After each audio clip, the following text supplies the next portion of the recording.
ब्रह्मा जी श्री कृष्ण की माया में फंस गए। एक दिन श्री कृष्ण अपने गोप मित्रों और बछड़ों के साथ यमुना किनारे खेल रहे थे। वे सब मिलकर भोजन कर रहे थे, गा रहे थे, बांसुरी की मधुर तान पर झूम रहे थे।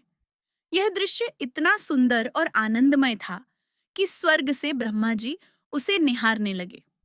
ब्रह्मा जी को आश्चर्य हुआ कि यह वही कृष्ण है जिनका जन्म जेल में हुआ था और जो विष्णु के अवतार माने जाते हैं। वे सोचने लगे, यह तो एक साधारण ग्वालबाल जैसा लगता है। क्या यह सचमुच साक्षात नारायण है? ब्रह्मा जी ने अपनी दिव्य शक्ति से एक माया रची। उन्होंने श्री कृष्ण के सभी सखा और बछड़ों को अदृश्य कर दिया और एक गुफा में सुलाकर बंद कर दिया। फिर वे यह देखने लगे कि श्री कृष्ण क्या करते हैं। श्री कृष्ण सब समझ गए।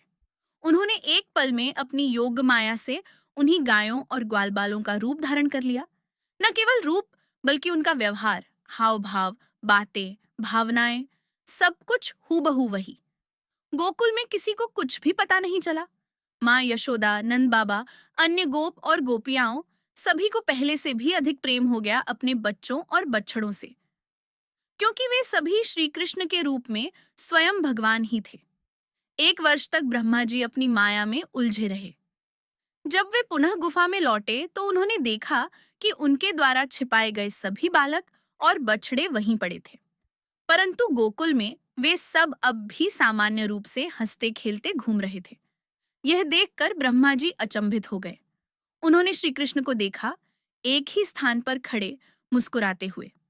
उसी क्षण उन्होंने देखा कि सभी गोप बालक और बछड़े एक एक करके श्रीहरि के दिव्य रूपों में बदल गए।